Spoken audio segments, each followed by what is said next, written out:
Hello किसान भाइयों और व्यूअर्स। बहुत लोग जानते होंगे कि एग्रीकल्चर क्या है, लेकिन इसकी शुरुआत कहाँ से हुई ये बहुत कम लोग जानते होंगे। तो आज हम आपको पूरी डिटेल में अपने इस वीडियो के द्वारा बताने वाले हैं कि एग्रीकल्चर क्या है, इसके टाइप्स, एग्रीकल्चर का इतिहास कैसा था और एग्रीकल्चर का भविष्य कैसा होगा। तो चलिए शुरू करते हैं।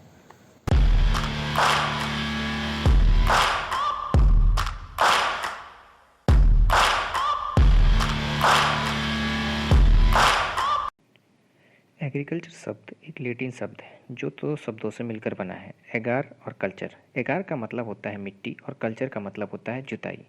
सरल अर्थ में बात करें तो मिट्टी की जुताई को एग्रीकल्चर कहते हैं। भारत एक कृषि प्रधान देश है। भारत में कृषि कई वर्षों से की जा रही है। कृषि के क्षेत्र में प्रत्यक्ष और अप्रत्यक्ष रूप से लगभग 70% लोग जुड़े हुए हैं। पौधों या पशुओं से संबंधित उत्पादों की खेती करना या उत्पादन करना ही एग्रीकल्चर कहलाता है। कृषि के क्षेत्र को जीवन यापन करने का एक मुख्य स्रोत माना जाता है। भारत में कृषि इतिहास सिंधु घाटी सभ्यता के दौर से चली आ रही है। कृषि सभ्यता उससे भी पुरानी है। कृषि हमारी भारतीय अर्थव्यवस्था की रीढ़ है। भारत शुरू से ही कृषि प्रधान देश रहा है। आज भी भारत की लगभग आधी से ज़्यादा आबादी एग्रीकल्चर से जुड़ी है। इसी वजह से आज भी भारत एग्रीकल्चर के क्षेत्र में दुनिया भर में दूसरे स्थान पर है, जबकि पहले स्थान पर चीन है। एग्रीकल्चर और इससे संबंधित क्षेत्रों जैसे वानिकी और मत्स्य पालन की बात करें तो 2020 और 21 की जीडीपी में 19.5% की हिस्सेदारी अकेले एग्रीकल्चर के द्वारा थी। भारतीय एग्रीकल्चर भारतीय अर्थव्यवस्था के लिए बहुत ही महत्वपूर्ण भूमिका निभाता है।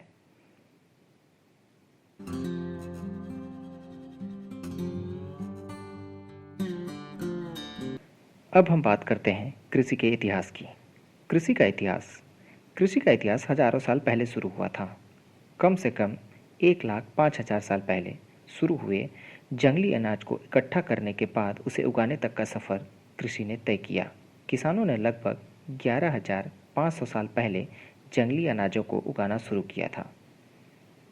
10,000 साल पहले सूअर, भेड़ और मवेशियों को पालतू बनाया गया था। दुनिया के कम से कम 11 क्षेत्रों में पौधों की स्वतंत्र रूप से खेती की जाती थी। चीन में 6200 ईसा पूर्व चावल का घरेलू उत्पादन किया गया था। sorghum को अफ्रीका के साहेल क्षेत्र में 3000 ईसा पूर्व में पहली बार उगाया गया था। हमारे भारत की बात करें तो भारत में लगभग 10,000 साल से ज़्यादा समय से खेती की जा रही है। अब हम बात करते हैं कृषि के प्रकार की।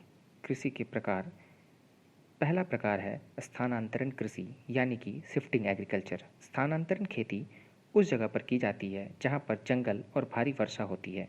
किसान अपने खेत में से पेड़ और झाड़ियों को काटकर साफ करते हैं। इसके बाद साफ मैदान में कुछ उपकरण की मदद से खेती की जाती है। 2-3 साल तक उस जगह पर खेती करने के बाद वहाँ की मिट्टी अनउपजाऊ हो जाती है, यानी कि अनफर्टाइल। ऐसा हो जाने पर किसान जंगल के दूसरे हिस्से में इसी प्रकार की क्रिया को दोहराते हैं। दूसरा प्रकार है वैदिका कृषि यानी कि टेरेस फार्मिंग।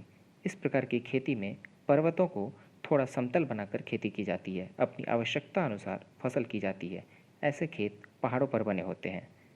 तीसरा प्रकार है मिश्रित खेती यानी कि मिक्स्ड फार्मिंग। मिक्स्ड फार्मिंग में फसलों की खेती के साथ पशुओं को भी पाला जाता है। पशुपालन और फसलों को चेंज करके लगाना, इस खेती में आमतौर पर पैदावार ज़्यादा होती है। मिश्रित खेती में कुशल तरीके और आसपास के क्षेत्रों में तैयार बाज़ारों से किसानों को अच्छा फ़ायदा मिलता है।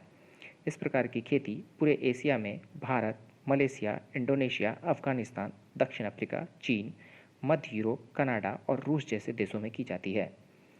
चौथा प्रकार है व्यावसायिक खेती यानी कि कॉमर्शियल एग्रीकल्चर। व्यावसायिक कृषि के मूल रूप से स्थानांतरीय बाजार और निर्यात करने में लाभ पाने के उद्देश्य से फसल को उगाया जाता है। व्यावसायिक खेती इस प्रकार की खेती होती है जिसमें फसल को बड़ी कंपनियों के लिए बोया जाता है, जो कि बाद में फसल का इस्तेमाल करके अपने प्रोडक्ट्स बनाते हैं। वैसे तो और भी बहुत से प्रकार हैं कृषि के, लेकिन अगर मैं सारे टाइप्स बताने लगूं तो ये वीडियो काफ़ी लंबी हो जाएगी। सो टाइप्स को यहीं पर रोकते हैं। अब हम बात करते हैं कृषि के भविष्य की। कृषि का भविष्य। स्मार्ट खेती एक कृषि प्रबंधन अवधारणा को संदर्भित करती है जो कृषि उत्पादों की गुणवत्ता और मात्रा बढ़ाने के उद्देश्य से आधुनिक तकनीक का उपयोग करती है। इस दृष्टिकोण में इंटरनेट ऑफ थिंग्स, डाटा प्रबंधन, मृदा स्कैनिंग, सॉइल टेस्टिंग, ड्रोन का इस्तेमाल के साथ साथ अन्य स्मार्ट प्रौद्योगिकियों के बीच जीपीएस का उपयोग करके प्रिसिजन फार्मिंग को भी बढ़ावा दे रही है। छोटे और बड़े पैमानों पर वर्षों से स्मार्ट खेती सभी किसानों के लिए उपयोगी हो गई है। इसमें किसानों को प्रौद्योगिकियों और उपकरणों तक पहुंच मिलती है, जो खेती की लागत को कम करते हुए उत्पादों की गुणवत्ता और मात्रा को अधिकतम करने में मदद करते हैं एवं समय की लागत को कम करता है। पहले के समय में पशुओं द्वारा खेती होती थी, जिससे वक्त और मेहनत दोनों की खपत ज़्यादा होती थी, जिसे आज के समय में मशीनों ने काफ़ी हद तक कम कर दिया है और आने वाले समय में इन मशीनों की मदद से कृषि में और भी बड़े सुधार किए जाएंगे। हमारे एग्रीकल्चर का भविष्य इस प्रकार काफ़ी सुनहरा है। अगर आपको वीडियो पसंद आई तो वीडियो को लाइक, शेयर और हमारे चैनल को सब्सक्राइब कर दें। साथ ही अपने कमेंट्स में हमें बता सकते हैं कि आपको किस टॉपिक पे वीडियो चाहिए, ताकि हम आपकी पसंद के आधार पर वीडियो लाएं। धन्यवाद।